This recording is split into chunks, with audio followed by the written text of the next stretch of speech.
In the spotlight tonight, Democrats faced a harsh reality this morning, now only in control of the Senate after losing 60 House seats in the biggest shift in power since 1948. President Obama called it a shellacking in his press conference today, and once again he reached out to Republican leaders. What yesterday also told us is that no one party will be able to dictate where we go from here, that we must find common ground in order to set in order to make progress on some uncommonly difficult challenges.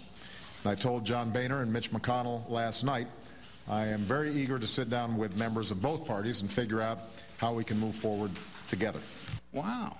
He really gets it. He finally understands what voters want him to do. Right?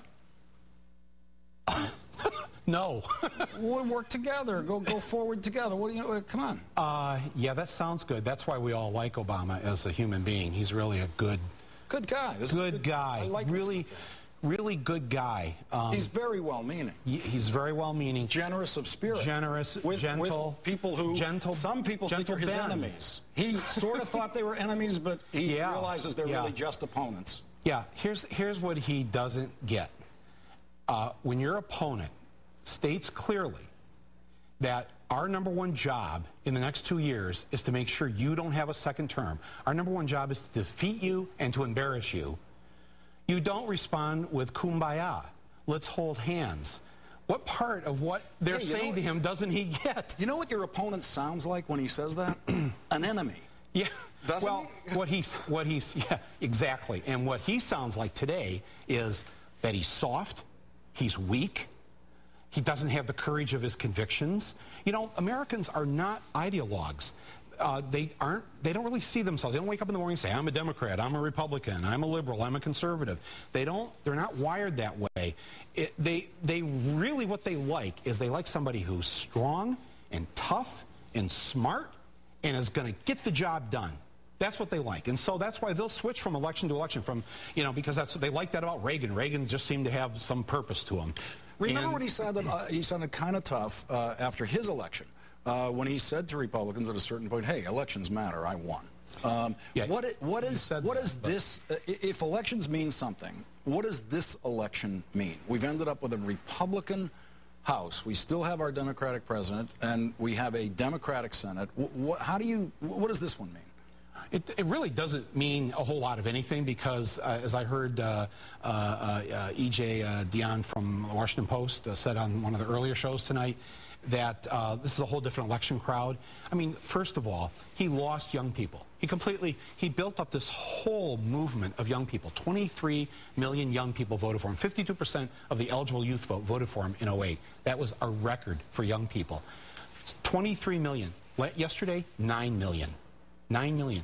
That 14 million was pretty much, the difference for what if Democrats had that yesterday, but a lot of young people stayed home, and that's because he dismantled the entire organization, a mailing list of nearly 14 million people, texting them, that whole organization. What if he'd spent all this time forming high school Democratic clubs or college groups or doing the 2 years? What if they had just appointed somebody to get down there on the grassroots level to keep young people motivated and excited and involved and give them something to be excited about? And he didn't do that, and so they stayed home.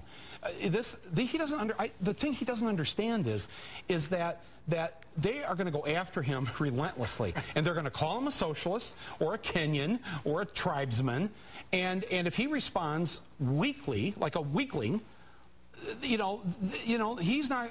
They won't be calling him Mr. President anymore. He's going to be unemployed in 2012.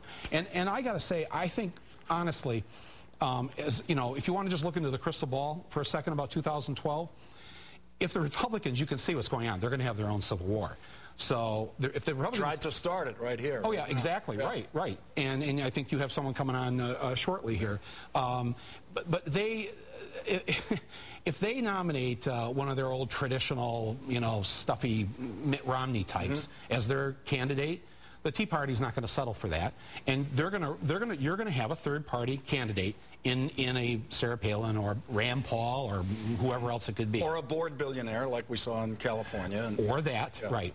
And that's probably Obama's best chance of getting a second term because they're going to split the vote. But and this is the message that Obama and the Democrats need to hear, if they don't get some gumption in them, if they don't start having the courage of their convictions, if they don't end this war, if they don't put the clamp down on Wall Street, if we have another crash in these next 2 years because they didn't do the job to stop these criminals on Wall Street, if they actually expand the war, if they do anything like that, I can guarantee you, and I'm not saying that I'm part of this, but I can guarantee you there will be a Nader-esque challenge from the left. There will be a left. I don't mean in the primaries. That is where Nader came from. Nader came from the sense that there wasn't an important enough distinction between Democrats and Republicans as we ended the 90s. Right. So trust me that there's enough upset, out of work, working class people out there who are just going to say to hell with both of them, yet they have liberal,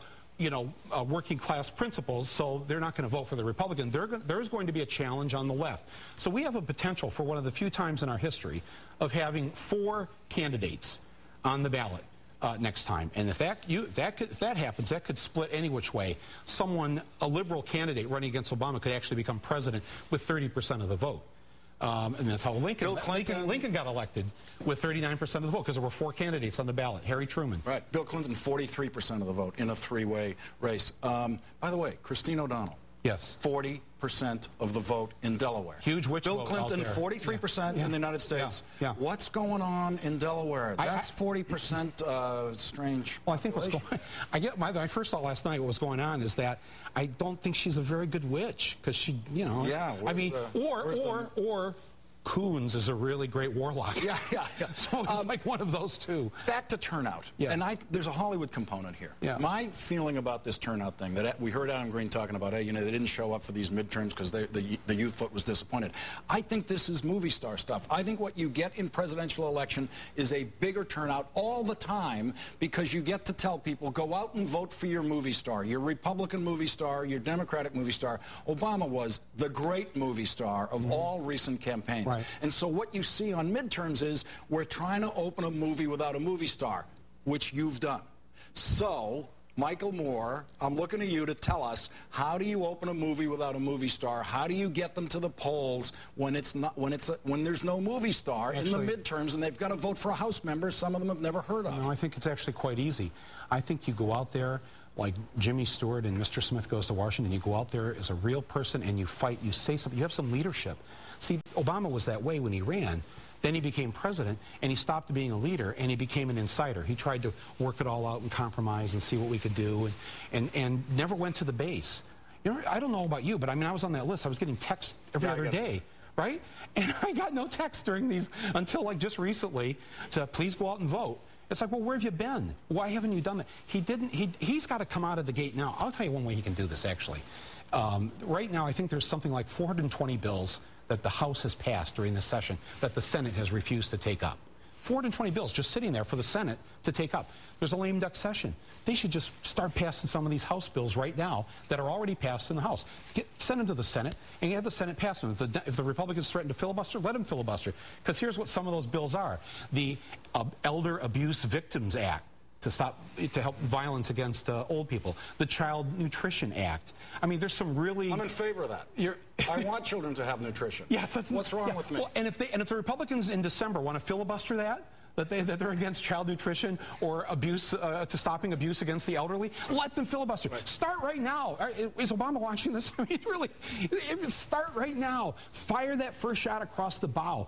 Show the American people that you stand for something. That's why they didn't go for the Democrats this time. Obama, he's out there. Well, do you know for sure? Yeah, he is. President Obama, you're such a good guy. We all were behind you, but you gotta get it in you. I'm trying not to swear, actually. I want to say what a lot of people in Michigan and the Midwest and the people who are they're in fear of losing their homes right now. They've lost their jobs. I bet you if we just polled the people here on this floor, how many of you think you're going to be working? Would you be absolutely sure you're going to be working a year from now? Or two? Actually, these ratings are very good, so I think they're okay. Yeah, I'm sorry. Yeah. I was referring to the Chris Matthews show people over there. No, but seriously, I mean, people have this incredible anxiety right now, the average American, and 3 in 10 in the exit polls say someone in their household lost their job. That's right. That's right. That's who voted. And still, when asked in terms of who do you, not the 38 to 38% of which you identify with, but who do you think can get the job done better, the Democrats still yesterday in the exit polls came out a little bit ahead of the Republicans. So there's not a huge, visceral hatred of Democrats here. It's just that the so-called leadership, all those blue dog Democrats, 47% of the blue dog, the conservative Democrats, lost yesterday. You know how many of the progressive caucus, of the progressive congressmen lost yesterday in the election?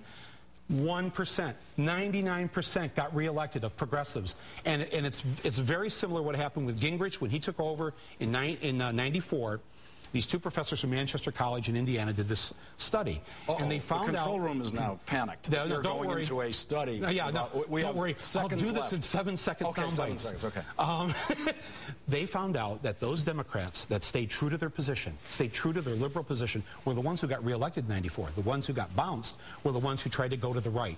If you try to go to the right or to the center, President Obama or members of Congress, you will lose, because in the next election, when people, if they want a conservative, who are they going to vote for? Are they going to vote for the real deal, the Republican, or are they going to vote for the fake Corinthian leather? I mean, they're going to vote for the real deal. Or the fake conservative Mitt Romney. Michael Moore. Stay in your position. 99% of the progressives were reelected yesterday. A series regular here on The Last Word, the man who needs no introduction and doesn't get one. MichaelMoore.com. Thank you very much for joining us tonight, Michael.